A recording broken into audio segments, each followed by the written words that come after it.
ये कहानी है एक ऐसे इंसान की जो निकला तो था फिशिंग करने, लेकिन साल भर से ज्यादा दिनों के लिए पैसिफिक ओशियन में फंस के रह गया और जाने अनजाने में एक ऐसा रिकॉर्ड बना डाला कि कोई भी जीवित इंसान सपने में भी करने की ना सोचे।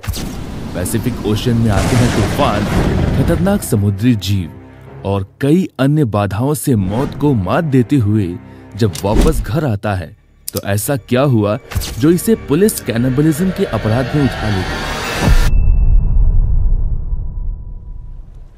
ये कहानी है जोस सैल्वाडोर अल्वारेंगा की, जिनका जन्म गरिता पैल्मेरा, अहुचापन एल सैल्वाडोर 1975 में हुआ था। जोस सैल्वाडोर अल्वारेंगा पेशे से फिशर हैं जो पैसिफिक ओशियन के नजदीक फिशिंग करते थे। तो दोस्तों, जोस सैल्वाडोर की कहानी जानने से पहले आपको ये बताना जरूरी है कि ओशियन के बीच फंस जाना कितना ही भयानक हो सकता है। इस पृथ्वी का 97% वाटर ओशियन में पाया जाता है। 97% ओशियन का water the Atlantic, Pacific, Indian, Arctic and southern और एंटार्क्टिक इन 5 ओशियन में डिवाइडेड है।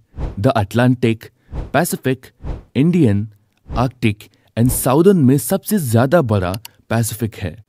ओशियंस का सबसे नेगेटिव पॉइंट ये है कि ये वाटर बहुत ही सॉल्टी होता है और ये इतना सॉल्टी होता है जिसे आप पी नहीं सकते, और इनमें पाए जाने वाले जीव आपको कुछ ही सेकंड में सफा चटकर जाएंगे। और लगातार ओशियन में रहने से dehydration, electrolyte imbalance, high blood pressure, digestive issues हो सकती है। इन सब बीमारियों से बचे तो पैसिफिक ओशियन में पाए जाने वाले बड़े जीव व्हेल, डॉल्फिन, सील, पैसिफिक सी स्कॉर्पियन, व्हेल शार्क जैसे जीव आपका कुछ सेकंड्स में शिकार करके खा जाएंगे। वो कहते हैं ना, जाको राखे साइयां मार सके ना कोई। 17 नवंबर 2012 को जोश और उसका एक साथी अपनी एक 7 फुट की छोटी सी बोट जिसमें एक मशीन और एक फ्रिज थी को लेकर फिशिंग करने निकल पड़ते हैं। दोनों ने सोचा था कुछ घंटों की फिशिंग करने के बाद वो वापस लौट आएंगे। मेक्सिको के किनारे से 120 किलोमीटर दूर फिशिंग के लिए जाल बिछा रहे होते हैं। तब तक एक समुद्री तूफान उन्हें अपने चपेटे में लेने के लिए तेजी से उनकी तरफ बढ़ रहा होता है। वो कहते हैं ना, जब विपत्ति आती है तो चारों तरफ से आती है। एक तरफ तूफान से भाग निकले तो जब किनारा 20 किलोमीटर दूर था, दूसरी तरफ उनके बोट का छोटा सा इंजन भी खराब हो गया। खाना पीने का साजो सामान भी खत्म होने को आया। अपने रेडियो सिग्नल से बॉस को सिग्नल भी भेजा, पर रेडियो सिग्नल की बैटरी डेड हो चुकी थी। किस्मत इतनी खराब थी कि समुद्री लहरें वापस किनारे से इतनी दूर ले गई कि बोट के सहारे वापस आना मानो नामुमकिन सा हो गया था। सर्च पार्टी को आते आते इतनी देर हो गई कि जॉस को डेड घोषित करना पड़ गया। केवल कुछ ही घंटों के लिए फिशिंग करने निकले थे, जिसकी वजह से ज्यादा खाने पीने की चीजें नहीं रखी थी। बोट पर सभी खाने की चीजें खत्म हो चुकी थी। समुद्री पानी पी नहीं सकते तो पीने के लिए बरसात का पानी, और वो भी नहीं मिलता तो फिशिंग के दौरान फिश और टर्टल के ब्लड को इकट्ठा करके रखना शुरू कर दिया। भूख से तड़प रहे थे जोश और उसके फ्रेंड, पर बर्ड मेहमान होकर आकर बैठ जाता और जैसे दोनों ने झपट्टा मारा पक्षी उड़ भी जाता है। कुछ ही देर में एक और पक्षी आता है और इस बार उसे ये पकड़ने में कामयाब रहते हैं।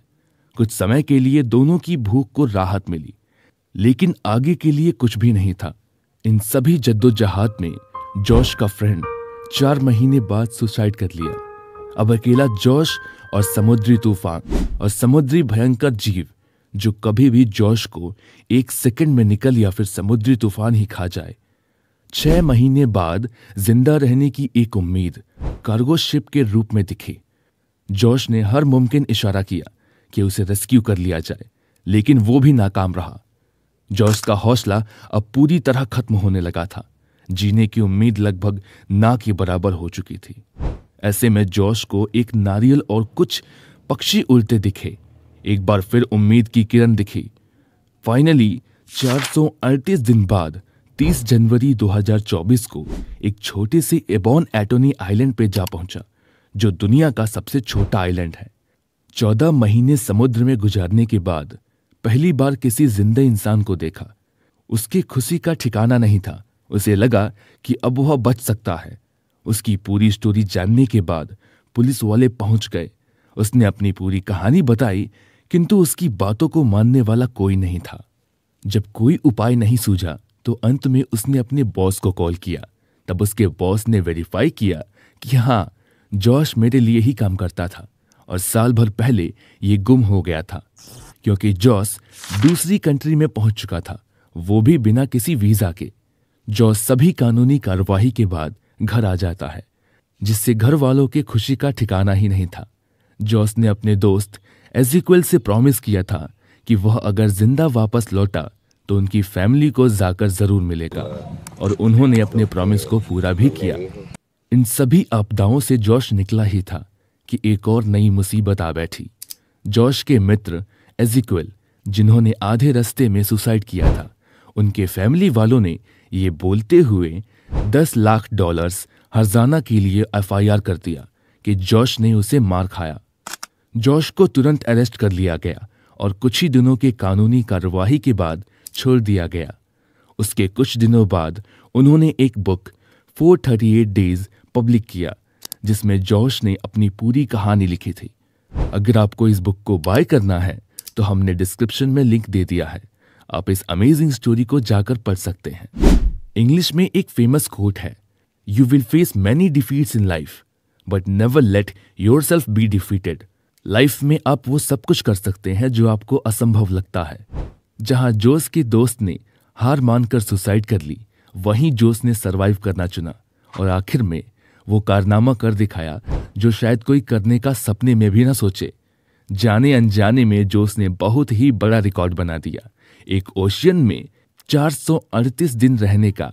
अगर वो सरवाइव करना ना चुनता और अपने दोस्त की तरह सुसाइड कर लेता तो कौन जानता उसे, वो भी गुमनामी के कहीं दूर अंधेरे में समुद्री जीवों का शिकार बन के रह जाता। एक बहुत ही अच्छा कोट है, you don't lose until your mind. Video में अंत तक बने रहने के लिए बहुत बहुत धन्यवाद।